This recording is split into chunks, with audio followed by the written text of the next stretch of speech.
والصلاة والسلام على من لا نبي بعده. أما بعد فأعوذ بالله من الشيطان الرجيم. بسم الله الرحمن الرحيم. ولكل أمة جعلنا منسكا ليذكروا اسم الله على ما رزقهم من بهيمة الأنعام.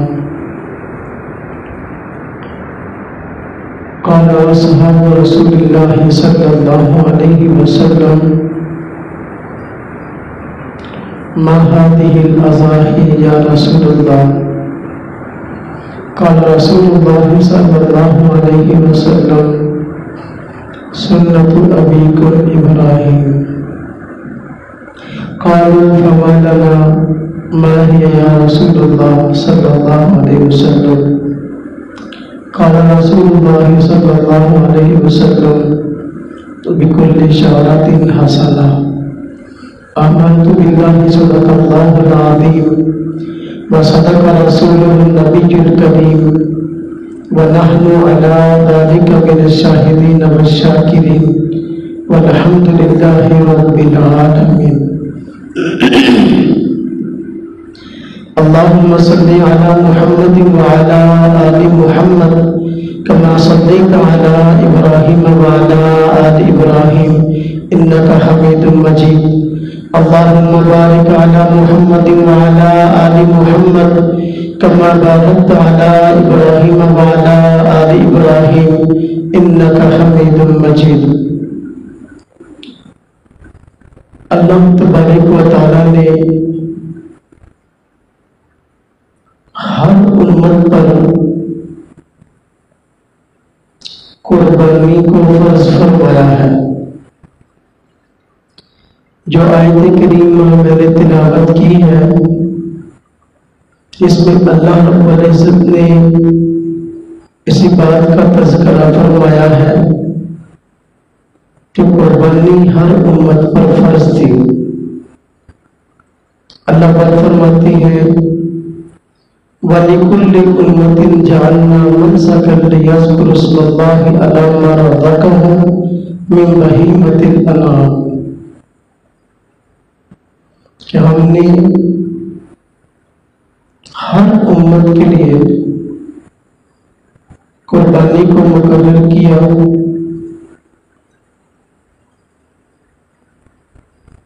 کہ ہر امت کے افراد بہیمۃ الانعام پر ذبح کے وقت اللہ کا نام لیں. تو قربانی ہر امت پر فرض ہے، اور قربانی جس حالت اور جس شکل اور جس ترتیب کے ساتھ کی جاتی ہے یہ حضرت ابراہیم علیہ السلام کی سنت ہے.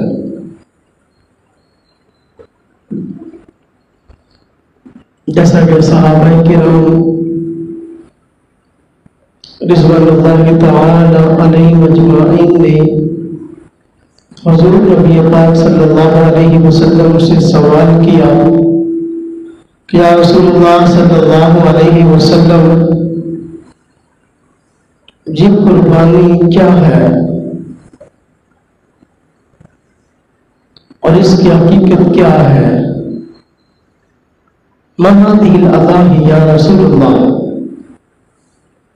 تو حضور نبی پاک صلی اللہ علیہ وسلم نے جواب میں فرمایا: سنت ابیکم ابراہیم، کہ یہ قربانی تمہارے باپ حضرت ابراہیم علیہ السلام کی سنت ہے. صحابہ کرام رضوان اللہ تعالی علیہ مجمعین نے پھر سوال کیا: فما لنا ما هي یا رسول اللہ؟ کہ اللہ کے رسول صلی اللہ علیہ وسلم اگر اس سنت کو ہم زندہ کرتے ہیں تو ہمیں اس سے کیا ملے گا؟ تو نبی پاک صلی اللہ علیہ وسلم نے بڑی بہترین بشارت سنائی. فرمایا بکل شعرۃ حسنہ، اگر قربانی والے یہ سنت کو تم اپناتے ہو اور ادا کرتے ہو تو قربانی کے جسم پر جتنے بال ہیں ہر بال کے بدلے ایک نیکی ملے گی.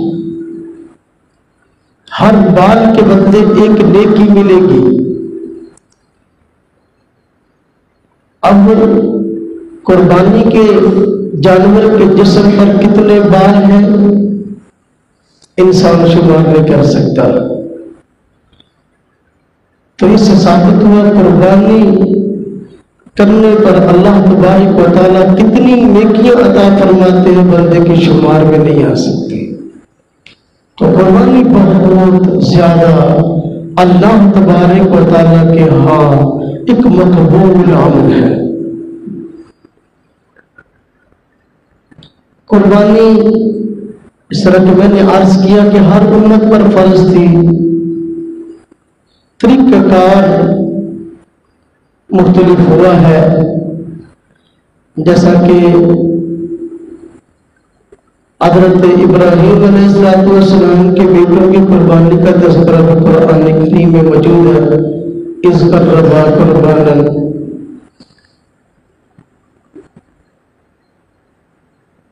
تو چونکہ سیدنا ابراہیم علیہ السلام اللہ تبارک و تعالیٰ کے برگزیدہ اور اعظم رسل میں سے ہیں. اللہ تبارک و تعالیٰ نے ان پر کئی انعامات فرمائے ہیں. انعامات میں سے ایک عظیم انعام یہ ہے کہ قربانی کے لیے جو دن مقرر ہے، جو وقت مقرر ہے، جو اس کی حائط ہے، یہ حضرت ابراہیم علیہ السلام کی یادگار ہے. اس لیے اس کو ابراہیم علیہ السلام کی سنت بھی فرمایا گیا.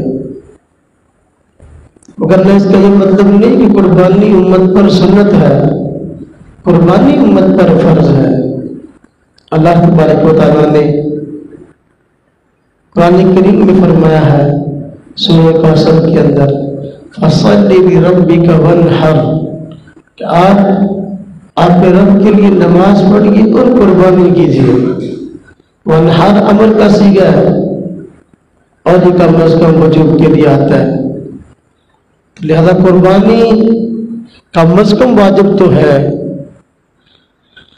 محض سنت نہیں ہے. اللہ تبارک و تعالیٰ نے قربانی کو بندوں پر لاگو کیا ہے. تو یہ قربانی جو اللہ تبارک و تعالیٰ نے اپنے بندوں پر لاگو فرمائی ہے، اس قربانی میں جو چیز مد نظر ہے وہ یہ ہے کہ بندے قربانی اللہ کی رضا کے لیے کرے. قربانی سے مقصود اللہ تبارک و تعالیٰ کی خوشنودی اور اللہ کی رضا ہو. اب یہ کیوں فرمایا گیا؟ جس طرح قرآن کریم میں اللہ تبارک و تعالیٰ نے فرمایا قل ان صلاتي ونسكي ومحياي ومماتي لله رب العالمین، کیا فرما دیجئے ان صلاتي ونسكي، بے شک میری نماز، میری قربانی، میرا جینا، میرا مرنا اللہ تبارک و تعالیٰ کے لیے.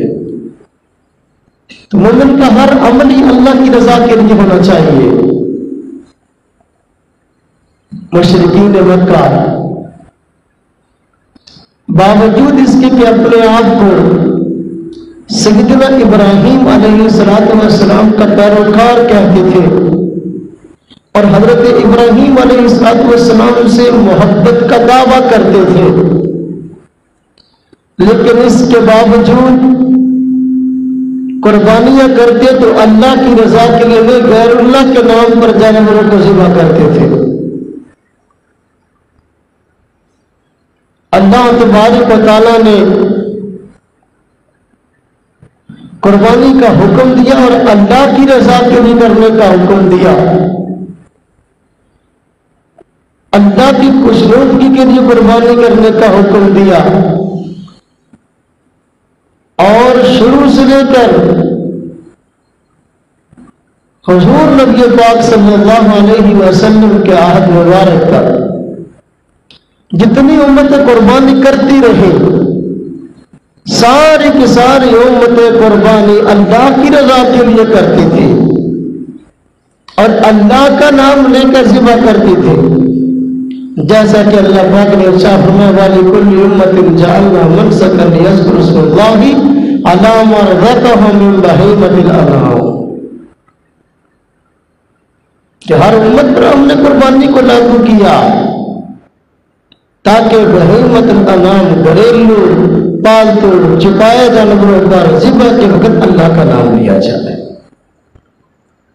تو ساری امتیں قربانی کرتی تھی اور اللہ کا نام لے کر بسم اللہ اللہ اکبر، اللہ کا نام لے کر ذبح کرتی تھی۔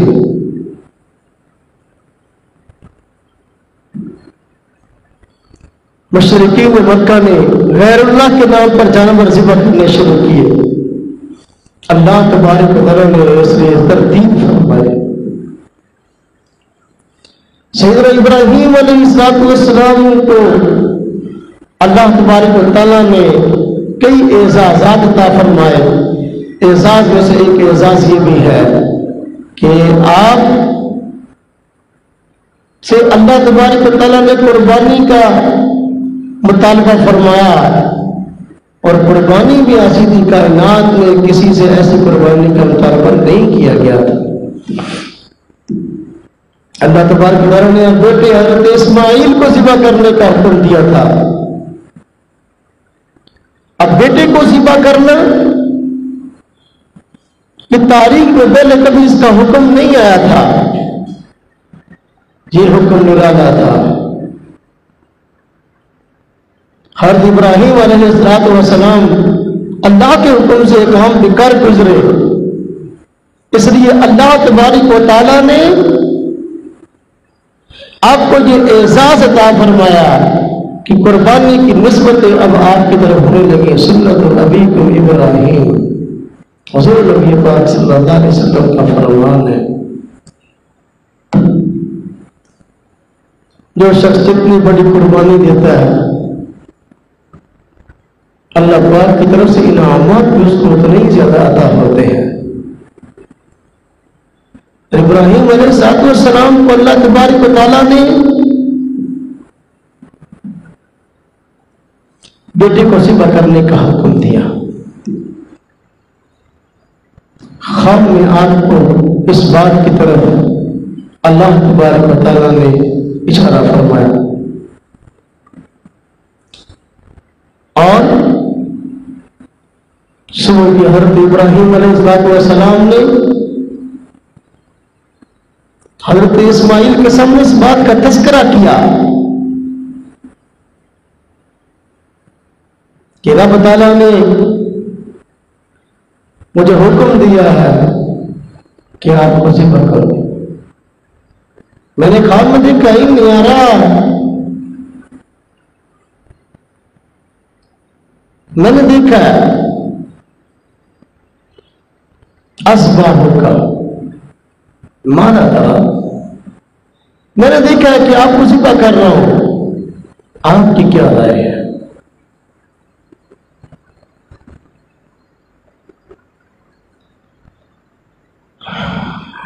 حضرت ابراہیم علیہ السلام نے جب یہ پوچھا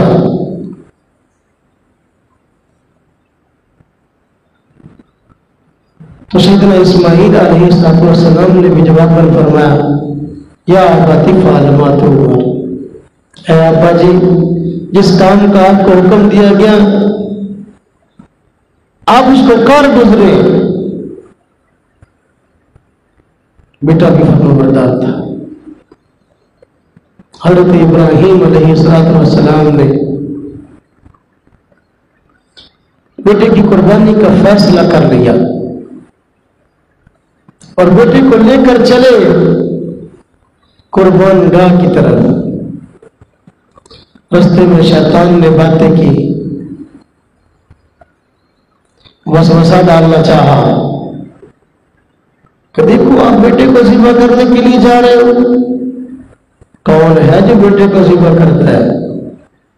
ابراہیم علیہ السلام کے سامنے اللہ تبارک تعالیٰ کا حکم تھا. اس نے فوراً شیطان کو دھتکارا، پتھر اٹھایا اور مارا. اللہ تبارک تعالیٰ نے شیطان کو وہ پتھر کا بنا دیا. شیطان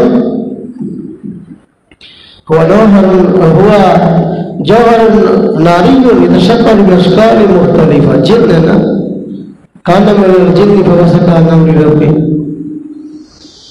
تو یہ آگ کی بنی ہوئی مخلوق ہے، مختلف شکلیں اپنا سکتی ہے. ابراہیم علیہ السلام اس کو دھتکار کر آگے چلے، پھر پیچھے آ گیا، پھر کہنے لگا ایک بیٹا ہے اس کو بھی ذبح کرتے ہو. ابراہیم علیہ السلام نے پھر پتھر اٹھایا، پھر مارا. دوبارہ شیطان پتھر کا بن گیا. ابراہیم علیہ السلام آگے چلے، تیسرے مرتبہ پھر آیا اور پھر باتیں کرنے لگا. بڑھاپے کی اولاد ہے، ساری زندگی اولاد مانگتے رہے، اب ذبح کرنے کے لیے جا رہے. ابراہیم علیہ السلام نے پھر پتھر اٹھایا، پھر مارا اور بیٹے کو لٹایا. آنکھوں پر پٹی باندھ کر بیٹے کی گردن پہ چھری چلا دی. اللہ تبارک و تعالیٰ کی طرف سے ایک بہت بڑا امتحان تھا. لیکن سیدنا ابراہیم علیہ السلام اس امتحان میں کامیاب ہوئے.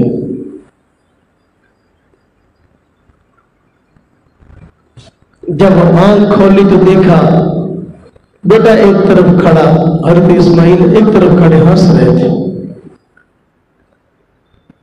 اور وہاں پر ایک مینڈا ذبح ہوا پڑا تھا. اللہ تبارک تعالیٰ نے جنت سے جانور کو بھیج دیا اور وہ جانور اسماعیل کی جگہ ذبح ہو گیا. اسماعیل علیہ السلام کو اللہ تبارک تعالیٰ نے بچا لیا. اور اللہ تبارک تعالیٰ نے ابراہیم علیہ السلام کو فرمایا، یا ابراہیم قد صدقت الرؤیا، آپ نے اپنے خواب کو سچ کر دکھایا.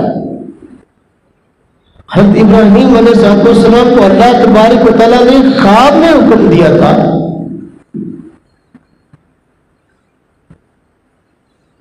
اور نبی کا خواب بھی وہی ہوتا ہے. خواب میں اگر کسی بات کا حکم ملے تو اس کو بجا لانا بیداری کی حالت میں ضروری ہوتا ہے. نبی کا خواب حجت پر وہی ہے. اس وجہ سے حضرت ابراہیم علیہ السلام نے خواب میں دیکھا بیٹے کو ذبح کر رہا اور بیداری میں ذبح کرنے کے لیے تیار ہو گیا. بہت بڑی قربانی تھی، قربانی بڑی عظیم تھی، اور اس کی جگہ جانور ذبح ہوا. اللہ تبارک و تعالیٰ نے اس کو حضرت ابراہیم علیہ السلام کی ادا بنا دیا، اور یہ حضرت ابراہیم علیہ السلام کی سنت ٹھہری. حضور نبی پاک صلی اللہ علیہ وسلم سنت ابیکم ابراہیم، یہ تمہارے باپ حضرت ابراہیم علیہ السلام کی سنت.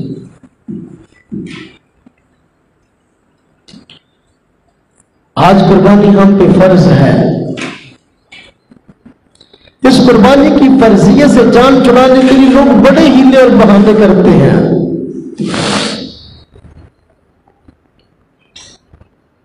بڑے بڑے اخراجات کر رکھے گھروں کے اندر اور انفراداً بڑے اخراجات کرتے ہیں لوگ، لیکن قربانی کی باری آتی تو کہتے ہمارے پاس پیسے ہی نہیں ہیں. یعنی یہ سمجھتے ہیں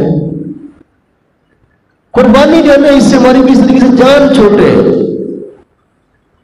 اور بھائی اللہ کے بندو، اللہ تبارک و تعالیٰ نے اس کا شکر ہے کہ ہم سے جانور کے ذبح کا مطالبہ کیا ہے، ہم سے اپنے بچوں کو ذبح کرنے کا مطالبہ نہیں کیا. حضرت ابراہیم علیہ السلام سے بیٹے کا ذبح کرنے کا مطالبہ کیا. ایک تھا وہ بھی بڑھاپے میں ہوا، 100 سال کے بعد بیٹا ہوا، اس کو ذبح کرنے کا حکم دیا، اس کو بھی ذبح کرنے کے لیے تیار ہو گئے. ہم سے اللہ تبارک نے اولاد کے ذبح کرنے کا حکم نہیں مانگا، مطالبہ نہیں کیا، جانور کو ذبح کرنے کا حکم دیا. اور ہم اس سے بھی جی چراتے اور طرح طرح کے بہانے بناتے ہیں کسی طریقے سے قربانی نہ کرنی پڑے. کتنے مالدار لوگ ایسے ہیں جو قربانی نہیں کرتے. پوچھو قربانی کیوں نہیں کرتے؟ کہتے جو قربانی اس لیے نہیں کرتے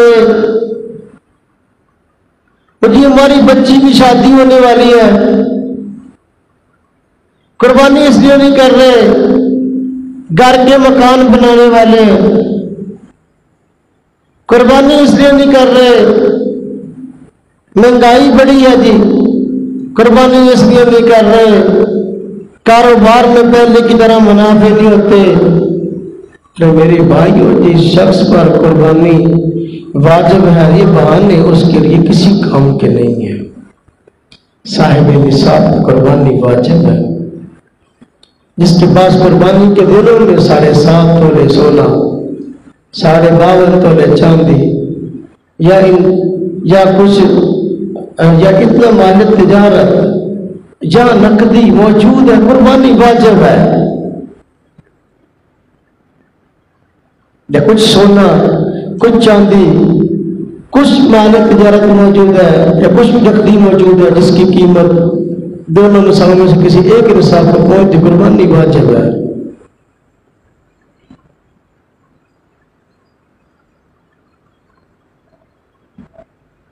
لیکن یہ ذہن میں رہے کہ آج کل چاندی کی قیمت بہت کم ہے، سونے کی قیمت بہت زیادہ ہے. 52 تولے چاندی 90,000 روپے کے قریب ہے، اور جبکہ سونا جو ہے فی تولہ 1,30,000 روپے سے زیادہ ہے. اس کی وجہ سے مشکلات ہیں. علماء کرام نے یہ اس معاملے میں یہ رائے دی ہے قربانی کے لیے سونے کو معیار بنا لیا جائے. باہر کے جس پہ قربانی واجب ہے وہ بہانے بناتا ہے کہ میری بیٹی کی شادی ہونے والی، اس چیز کا قربانی سے کیا تعلق ہے؟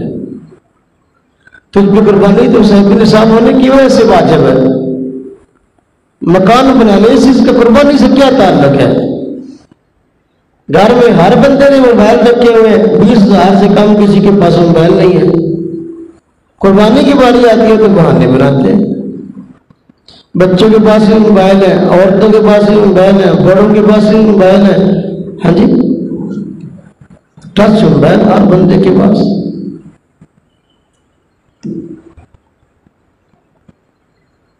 تو یہ بہانہ کسی کام کا نہیں ہے. جس میں قربانی لاگو ہو اس کو دینی پڑے گی.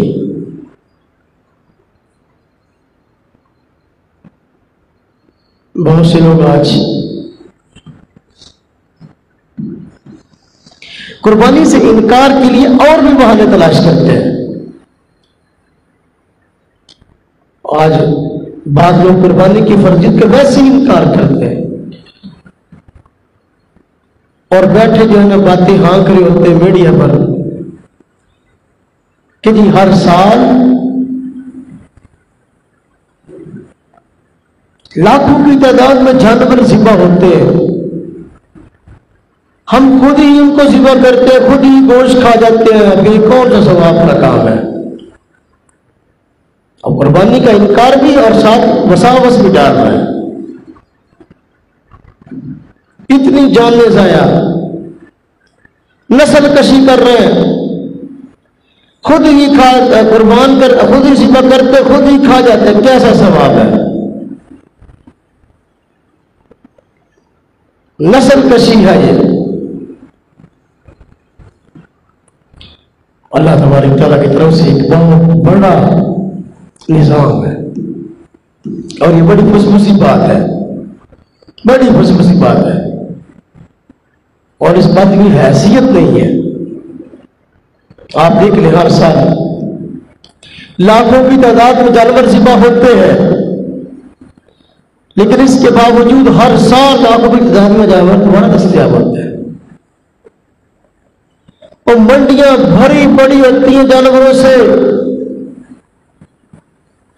ضرورت مند لے کے چلے جاتے ہیں، پھر بھی منڈیوں میں جانور کھڑے ہوتے ہیں. ہزاروں کی تعداد میں جانور منڈیوں سے واپس جاتے ہیں جو نہیں بکتے. کہ اللہ تعالیٰ کی مخلوق، اللہ پاک نے ان کو پیدا کس لیے کیا ہے؟ اللہ تعالیٰ نے ان کو پیدا ہی اس لیے کیا ہے. اگر لاکھوں کی تعداد میں جانور ذبح نہ ہو تو ہمارے معاشرے میں، ہمارے ارد گرد میں اتنے جانور ہو جائیں کہ ان کی تعداد اتنی بڑھ جائے کہ اب ہمارے لیے ان کو چارہ ڈالنا ہی ناممکن رہے، اور ان کے چارے کا انتظام مشکل ہو جائے. پھر ان کو کرنا کیا ہے ہم نے؟ یہ اللہ تبارک و تعالیٰ کی طرف سے نظام ہے. اللہ پاک نے اس کی پیدائش اس لیے کی کہ انسانوں کے کام آئے. اب دیکھ لیں جانور پورا سال بھی ذبح ہوتے ہیں، لوگ کھاتے ہیں، گائے بکریاں بھینس سب کھائی جاتی ہیں، کسائی پورا سال کرتے ہیں، لیکن اس کے باوجود قربانی کے موقع میں بھی لاکھوں ہوتے ہیں. لیکن کبھی بھی کسی سال ایسا نہیں ہوتا کہ بھئی اب قربانی آ گئی، قربانی کے لیے جانور دستیاب نہیں ہے. جانور کثرت سے دستیاب ہوتے ہیں، لہذا ان کو ذبح کرنا عین حکمت ہے، اور ذبح نہ کرنا حکمت کے خلاف ہے. وگرنہ اتنے معاشرے میں جانور ہو جائیں گے کہ اب ان کے لیے چارے کا انتظام کرنا مشکل ہو جائے گا. اور اللہ تبارک و تعالیٰ نے یہ نعمت انسان کے لیے رکھی کہ انسان اس کو کھائے. اصل میں یہ ہندوانہ ذہنیت ہے. ہندو جانور کو ذبح کرنا حلال نہیں سمجھتے، کسی جانور کو بھی. انسان کو ذبح کرنا ثواب سمجھتے. دیکھ لے کتنا قتل عام ہو رہا ہے انڈیا کے اندر، کشمیریوں پر کتنا ظلم ہو رہا ہے. عجیب مخلوق ہے. انسان کو قتل کرنا حرام ہے، اس کو قتل کرنا حلال سمجھتے ہیں. جانور کو ذبح کرنا، قتل کرنا حلال ہے، اور اس کو حلال کرنا حرام سمجھتے ہیں. اللہ تبارک و تعالیٰ کے نظام سے جنگ کر رہے ہیں، تو اس اعتراض کی کوئی حیثیت نہیں ہے. باقی خود ہی ذبح کرتے، خود ہی کھا جاتے. ارے میرے بھائیوں، قربانی سے مقصود گوشت کھانا نہیں ہے. قربانی سے مقصود تو اللہ تبارک و تعالیٰ کی رضا ہے کہ جانور پر ذبح کے وقت اللہ کا نام ہے، بسم اللہ اللہ اکبر پڑھ کے اس کو ذبح کرے، اور وہ ہو گیا. تو جانور کو ہم نے تکبیر پڑھ کے بسم اللہ اللہ اکبر پڑھ کے ذبح کیا تو مقصد حاصل ہو گیا. اب اس جانور کا گوشت کھانا یہ تو ایک اضافی نعمت ہے. پہلی امتوں پر قربانی فرض تھی، لیکن ان کو گوشت کھانے کی اجازت نہیں تھی. قربانی سے مقصود گوشت خوری نہیں ہے. پہلی امتیں قربانی کرتی تھی، قربانی جانور کو قربان کرنے کے بعد کھلے آسمان تلے چھوڑ دیتی، آسمان سے آگ آتی اور اس کو جلا دیتی، اور جس کی قربانی کو آگ آ کے جلا دیتی اس کی قربانی قبول ہو جاتی، اور جس کی قربانی کو آگ نہ جلاتی اس کی قربانی قبول نہ ہوتی.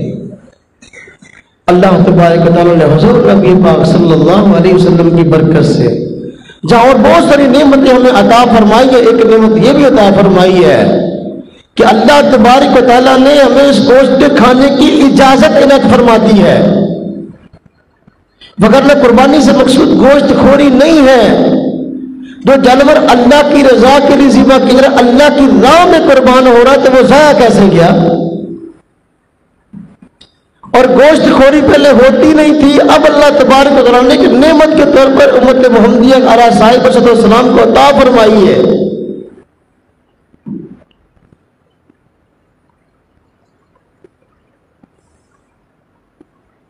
اور اللہ تبارک و تعالیٰ نے حضور نبی پاک صلی اللہ علیہ وسلم کی برکت سے ہمیں ایک اور نعمت عطا فرما دی، وہ یہ کہ ہم قربانی کرتے ہیں۔ اللہ پاک نے ہماری پردہ داری نہیں فرمائی بلکہ پردہ پوشی فرما لی ہے۔ پہلی امت میں قربانیاں ہوتی تھیں اور جس کی قربانی قبول ہوتی تو آگ آ کر جلا دیتی، جس کی قربانی قبول نہ ہوتی آگ آ کر نہ جلاتی، دنیا کے سامنے بندہ رسوا ہو جاتا اور دنیا اس کو ذلیل کرتی کہ دیکھو تیری قربانی اللہ نے قبول نہیں کی، کیسا گھٹیا ذلیل بندہ ہے تو۔ اللہ تعالیٰ نے حضور نبی پاک صلی اللہ علیہ وسلم کی برکت سے امت محمدیہ کے افراد کا پردہ رکھ لیا۔ اب کس کی قربانی قبول اور کسی قبول نہیں ہے، اس کی پردہ پوشی اللہ پاک نے فرما لی۔ یہ حضور نبی پاک صلی اللہ علیہ وسلم کی برکت سے اللہ پاک نے ہمیں ایک اور نعمت عطا فرمائی ہے۔ تو قربانی سے مقصود گوشت خوری نہیں بلکہ اللہ کے نام پر اللہ کی رضا کے لیے جانور کا خون بہانا ہے، یہ مقصود ہے۔ کیونکہ فقہاء کرام نے مسئلہ لکھا ہے کہ جس بندے کی نیت محض گوشت خوری کی ہے، اللہ کی رضا کے لیے جانور بہانا نہیں چاہتا، اللہ کی رضا مقصود نہیں ہے، اس کی قربانی نہیں ہوگی۔ آج کل ہمارے معاشرے میں بعض جاہل لوگ قربانی کرتے اور جانور لے کے آتے، پوچھو قربانی کیوں کر رہے ہیں؟ کہتے جی وہ ہم یہ چاہتے ہیں کہ عید کا دن ہے، سب لوگوں کے گھروں میں گوشت ہوگا، ہمارے بچے دوسروں کے منہ کی طرف نہ دیکھ کے ہم چاہتے ہیں ہمارے گھر میں بھی گوشت ہو، اس لیے جانور ذبح کر۔ تو یہ وہی مصیبت ہے جہاں اللہ کی رضا مقصود نہیں ہے، ماس گوشت خوری مقصود ہے۔ فقہاء کرام نے لکھا ہے کہ وہ جانور جس کو صرف اس کو ذبح کیا گیا کہ گوشت خوری مقصود ہے، قربانی ادا نہیں ہوئی۔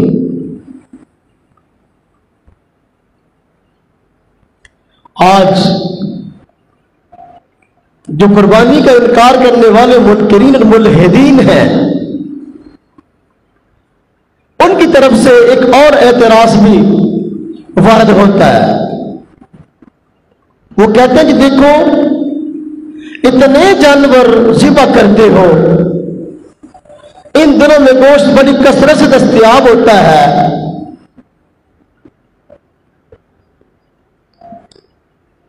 لوگوں کی فریجیں بھر جاتی ہیں، وافر مقدار میں دستیاب ہوتا ہے، تو اس کی بجائے اگر غرباء کی امداد کر دی جائے، ان کو پیسے نقد دے دیے جائے جانور قربان کرنے کی بجائے، جس کسی کی بچی کی شادی ہونے والی ہے اس کی بچی کی شادی کروا دی جائے، اس میں پیسے خرچ کر دیے جائیں، کسی کا بھلا ہو جائے۔ جانور کو ذبح کرنے سے کیا فائدہ؟ اب قربانی پر اعتراض کرنے والے یہ بھی بکواس کرتے ہیں کہ یہ پیسے غریبوں کو دے دیے جائیں، غریبوں کی امداد ہو جائے گی، کسی بچی کی شادی ہونے والی ہے اس کے والدین کو دے دو، بچی کی شادی کر لے گا۔ ہم کہتے ہیں قربانی کے مقصد کو سمجھے نہیں ہو، اور قربانی سے مقصود اللہ تبارک تعالیٰ کی رضا کے لیے خون کو بہانا، جانور کا خون بہانا، یہ اللہ کی منشا ہے، اللہ کی مرضی ہے۔ عید کے دن حضور نبی پاک صلی اللہ علیہ وسلم کا فرمان ہے کہ عید کے دن اللہ تبارک تعالیٰ کو کوئی بھی عمل جانور کا خون بہانے سے زیادہ کوئی عمل پسند نہیں ہے. اب ایک بندہ ہے اس پہ قربانی فرض ہے لیکن قربانی نہیں کرتا اور لاکھوں روپے غریبوں کو دے رہا ہے, بڑی عید کے دن قربانی نہیں کرتا ہے. اللہ تبارک تعالیٰ کو اس کا یہ عمل پسند نہیں ہے. ایک بندہ اس پہ قربانی فرض ہے, وہ اپنا فرض ادا کرتے ہوئے اللہ کی رضا کے لیے قربان کر رہا ہے. اللہ پاک کو یہ بندہ پسند ہے. اب ایک بندہ عید کے دن یہ عمل افضل ہے, میں عید کے دن کسی کو صدقہ دینے سے انکار نہیں کر رہا, غریب کی امداد کرنے سے انکار نہیں کر رہا, قربانی کے پیسوں سے یہ نہ کرو, قربانی کے پیسے قربانی کرو.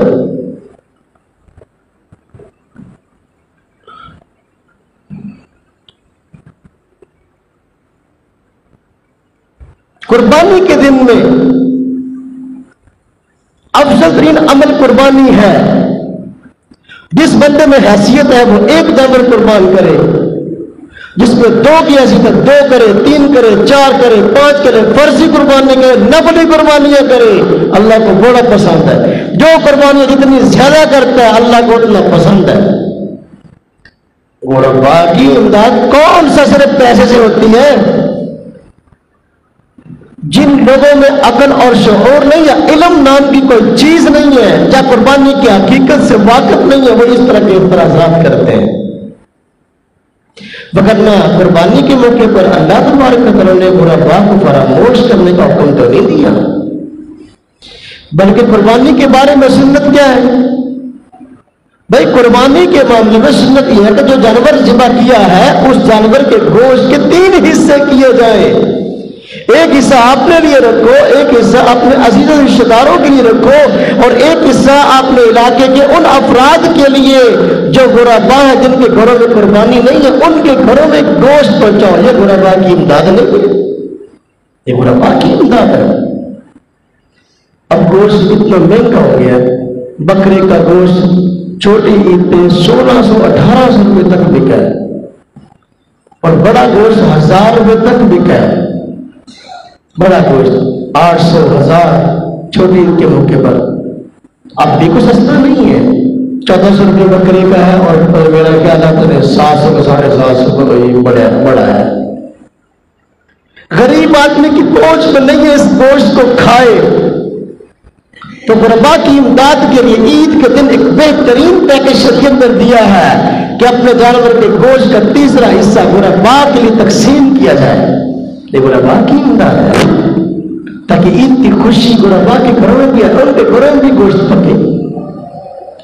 کئی گھر ایسے ہوتے ہیں جن کے یہاں سخت سال گوشت نہیں بکتا, بڑا گوشت دیکھنے کو نہیں ملتا, بکرے گوشت سال دیکھنے کو نہیں ملتا. اب عید کے دن ان کے گھروں میں پہنچایا جائے, یہ غربا کی امداد ہے. شریعت نے کب غربا کو فراموش کرنے کا حکم دیا؟ چھوٹی عید ہے, اس موقع پر بھی غربا کو فراموش نہیں کیا گیا, بلکہ عید الفطر پڑھنے آنے سے پہلے کہا گیا کہ وہ عید الفطر پڑھنے آنے سے پہلے بندے اپنے صدقۃ الفطر کو ادا کر کے, کس کو ادا کرنا؟ غربا کو ادا کرنا ہے. اس طرح عید الاضحیٰ کے موقع پر غربا کو فراموش نہیں کیا گیا, بلکہ قربانی کے گوشت کے 3 حصوں میں سے 3 حصہ ان کے لیے جو ہے وہ رکھنے کا, ان میں تقسیم کرنے کا حکم دیا گیا ہے. اب جو لوگ شریعت کی منشا کو سمجھتے نہیں ہیں وہ اس طرح کی باتیں بیٹھے ہانکتے رہتے ہیں, جن کو شریعت کا پتہ ہی نہیں, نہ شریعت کی حکمت کا, نہ مزاج کا, نہ مسائل کا. جنہوں نے جمعہ پڑھنا نہیں نا, وہ بیٹھے ٹی وی پر باتیں کر رہے ہوتے ہیں. پورے شہر میں ایک جگہ پر جمعہ کی نماز ہونی چاہیے, انہوں نے پڑھنا ہی نہیں ہے. ان کو کیا بھائی کسی نے تو کیسے پڑھنے کی, پورے شہر کے لوگ ایک جگہ پر جمعہ پڑھنے کے لیے کیسے جائیں گے؟ وہ بیٹھے کرتے ہیں مسلمانوں میں جو ہے اتفاق ہونا چاہیے, سارے شہر کے لوگ ایک جگہ جمعہ پڑھنے کے لیے آئے. کیوں؟ انہوں نے پڑھنا ہی ہے, ان کا مسئلہ ہی نہیں ہے, انہوں نے باتیں ہانکنی ہے بیٹھ کر. اسی طرح کے لوگ یہ باتیں ہانکتے ہیں غربا کی مدد کرو, قربانی نہ کرو. اللہ کی مدد قربانی بھی غربا کی مدد کی ایک ضرورت ہے.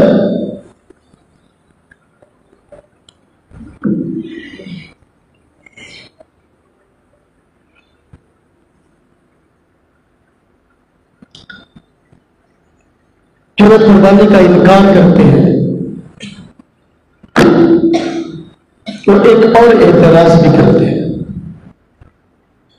کہتے ہیں کہ قربانی کا حکم ہر جگہ کے افراد کے لیے نہیں ہے. قربانی کا حکم ہر جگہ کے افراد کے لیے نہیں ہے، بلکہ قربانی کا حکم مکہ مکرمہ والوں کے لیے ہے. کیوں جی؟ کہتے ہیں مکہ مکرمہ والوں کے لیے اس لیے ہے کہ حاجی لوگ حج کرنے کے لیے آئے ہوئے ہوتے ہیں، تو ان کی مہمان نوازی کے طور پر ان کو قربانی کا حکم دیا گیا کہ حاجی لوگ بیچارے دوسرے علاقوں سے حج کرنے کے لیے آئے ہوئے، ان کی مہمان نوازی کے لیے قربانی کرو.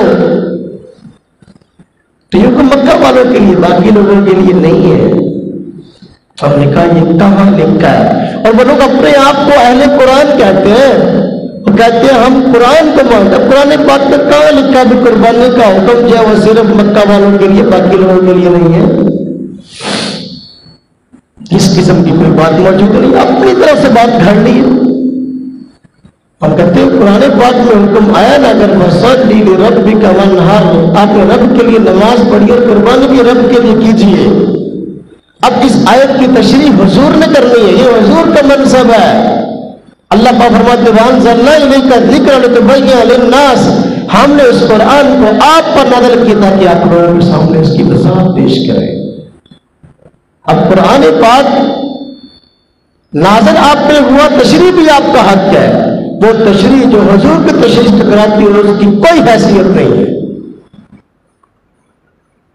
اور حضور نبی پاک صلی اللہ علیہ وسلم 10 سال مدینہ طیبہ میں رہے اور 10 سال قربانی کرتے رہے. کوئی بندہ اس بات کو جھٹلا کے دکھائے. اگر قربانی کا حکم صرف مکہ مکرمہ والوں کے لیے ہوتا، حضور نبی پاک صلی اللہ علیہ وسلم کے بعد 10 سال مدینہ طیبہ میں حیات رہے اور 10 سال قربانی کرتے رہے، پھر آپ تو مکہ میں موجود نہیں تھے، نہ وہاں پر حاجی تھے، پھر آپ نے قربانی کیوں کی ہے؟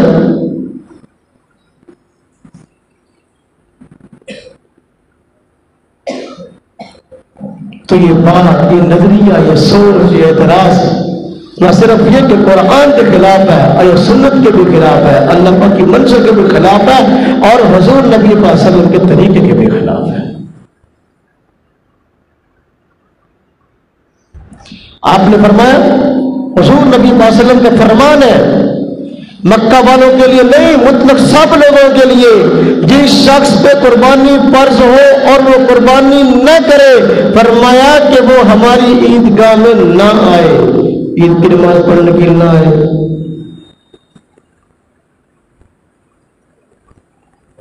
اچھا، میں ان عقل کے اندر ایک بات پوچھتا ہوں، جو کہتے ہیں کہ قربانی کا حکم صرف مکہ والوں کے لیے، کہ ان کی جو حاجی لوگ حج کرنے کے لیے آتے ہیں نا، ان کی مہمان نوازی کے طور پر قربانی ہے. سوال ہے کہ حاجی لوگ صرف مکہ مکرمہ میں 3 دن ٹھہرتے، جو لوگ حج کرنے کے لیے جا رہے ہیں یہ مکہ مکرمہ میں 3 دن ٹھہریں گے. آج بھی ہمارے علاقے سے لوگ حج کرنے کے لیے 6 جون سے پروازیں شروع ہو گئی ہے، پوری دنیا سے وہاں لوگ حاجی پہنچ رہے ہیں. اب وہ تو پہنچ گئے، مہمان نوازی شروع کر دو نا. اس کا قائد پھر یہ، اگر یہ حاجیوں کی مہمان نوازی کے لیے ہے یہ قربانی، تو پھر چاہیے یہ کہ جب سے حاجی پہنچنا شروع ہو جائے اسی دن سے ان کی مہمان نوازی شروع ہو جائے. مکہ مکرمہ کے سارے ہوٹلوں میں حاجیوں کے لیے سارا کھانا ہر قسم کا فری ہو. عید کے دن سے کیا تعلق پھر اس کا؟ عید کے بعد بھی حاجی لوگ کتنے دن وہاں موجود رہتے ہیں، پھر ان کو بھی مہمان نوازی ہونی چاہیے ان کی. اگر یہ مہمان نوازی حاجیوں کی لیے قربانی ہے، آپ کو بتائیں کہ حاجیوں کا پیکج جو حج کا ہوتا ہے، جو لوگ حج کرنے کے لیے جاتے ہیں، یہ شروع اسلام سے طریقہ کار چلا آ رہا ہے. حاجی لوگ حج کرنے کے لیے جاتے ہیں تو کچھ دن مکہ مکرمہ میں ٹھہرتے ہیں اور کچھ دن پھر مدینہ طیبہ میں بھی ٹھہرتے ہیں. اب اگر یہ حاجیوں کی مہمان نوازی کے لیے ہے تو پھر قربانی جو ہے جب وہ لوگ مدینہ طیبہ آئے عید کے کئی دن بعد، پھر اس وقت بھی ان کی مہمان نوازی کے لیے قربانی ہونی چاہیے. کیا وجہ کہ مہمان نوازی صرف مکہ مکرمہ میں ہو رہی ہے اور مدینہ شریف میں نہیں ہو رہی؟ اس کا علم سے کوئی تعلق نہیں، بڑے جاہلانہ سوال ہے۔ لیکن جاہلانہ سوالات کو جو قربانی کے منکر، قربانی کا انکار کرتے ہیں، بڑی علمی بات بنا کر پیش کرتے، بندہ کہتے ہیں یار یہ نہیں بات کی ہے اس نے۔ محض بات کا نیا ہونا ضروری نہیں ہے، بلکہ کافی نہیں ہے، بلکہ اس بات کا قرآن و سنت کے مطابق بھی تو ہونا ضروری ہے۔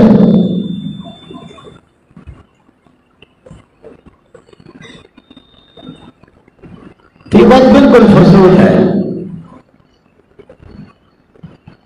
حضور نبی پاک صلی اللہ علیہ وسلم نے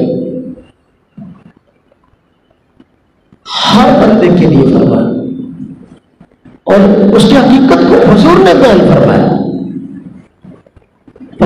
صحابہ نے پوچھا یا رسول اللہ صلی اللہ علیہ وسلم قربانی کیا ہے، کیا چیز ہے، اس کی حقیقت کیا ہے؟ اب اگر تو جو وہ بات کہتے ہیں پھر یہ ہوتا کہ اس کی حقیقت ہے حاجیوں کی مہمان نوازی۔ آپ نے کیا فرمایا؟ صحابہ نے کچھ صحابہ نے پوچھا ما هذه الاداغی یا رسول اللہ صلی اللہ علیہ وسلم، یہ قربانی کیا چیز ہے؟ تو حضور نبی پاک صلی اللہ علیہ وسلم جواب میں کیا فرمایا؟ سنت ابیکم ابراہیم، یہ تمہارے باپ حضرت ابراہیم علیہ السلام کی سنت ہے۔ جواب میں یہ نہیں فرمایا کہ حاجیوں کی مہمان نوازی۔ اب صحابہ کرام نے پھر سوال کر کے بات کو کلیئر کٹ کر لیا۔ اچھا اگر یہ سنت کو ہم زندہ کریں تو پھر کیا ملے گا؟ فمالنا ما ہے یا رسول اللہ صلی اللہ علیہ وسلم۔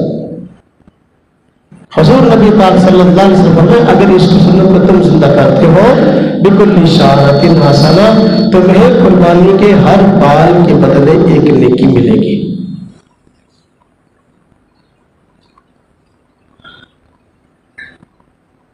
قربانی کے ہر بال کے بدلے ایک نیکی ملے گی۔ یہ کسی خاص علاقے والوں کے لیے کہا یا مطلقاً ساری دنیا کے لوگوں کے لیے کہا؟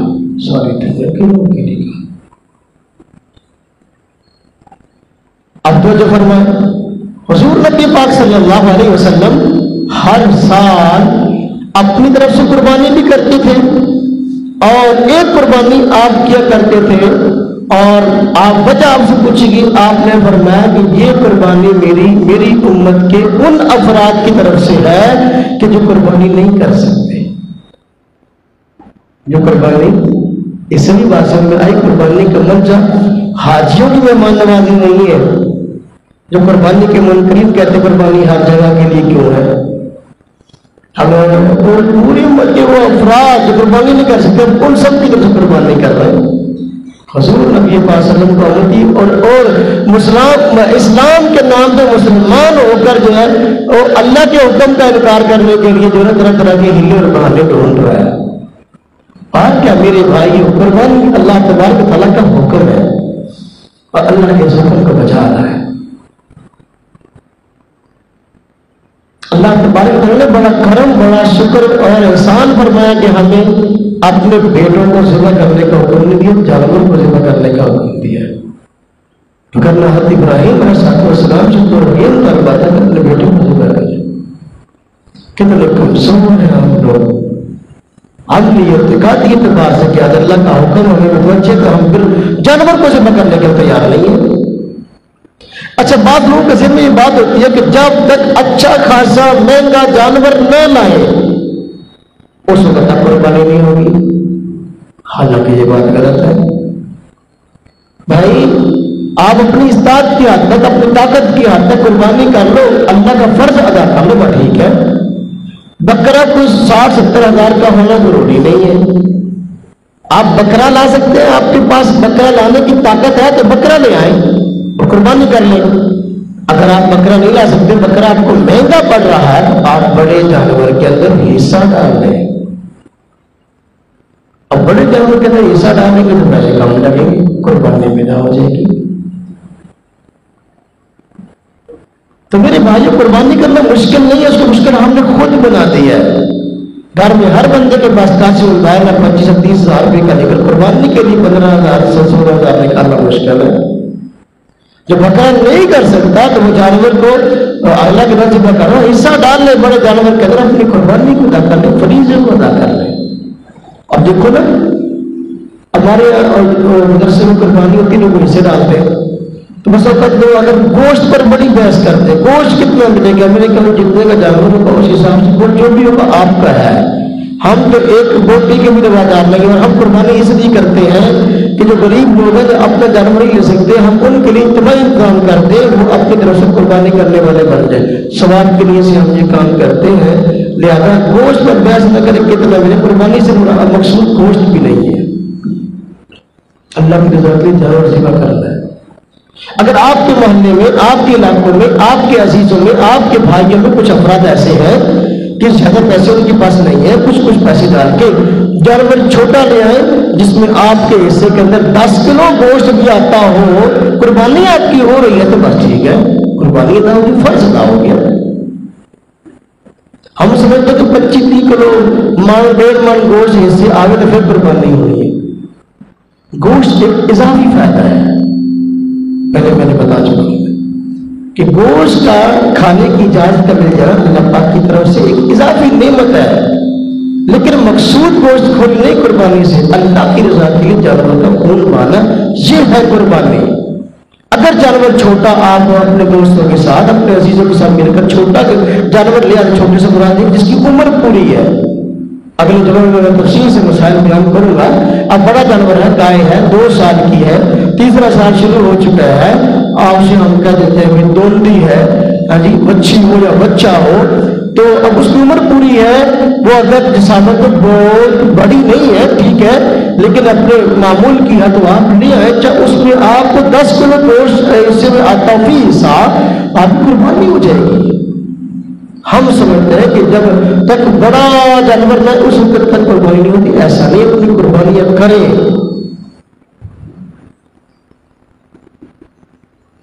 اور بعض دوست اس طرح کرتے ہیں، گھر میں کئی افراد ہیں سب کمانے والے، 3 بھائی ہیں 4 بھائی ہیں سب کمانے والے، سب ایسی ہے نا، سب ایک بکرا لے آتے ہیں اور ایک بکرا ذبح کر لیتے ہیں۔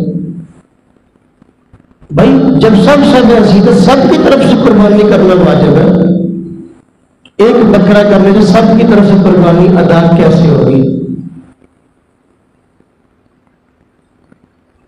اس لیے جانور بڑا لے آیا کرے، زیادہ پیسے نہیں ہیں، جانور بڑا لے آئے، چاہے سامت میں اپنے معمول کا ہو، لیکن اس میں 7 حصے ہیں، 7 قربانیاں ہو جائیں گی، لہذا 7 قربانیاں ہو جائیں گی، یہ فریضہ ادا ہو جائے گا۔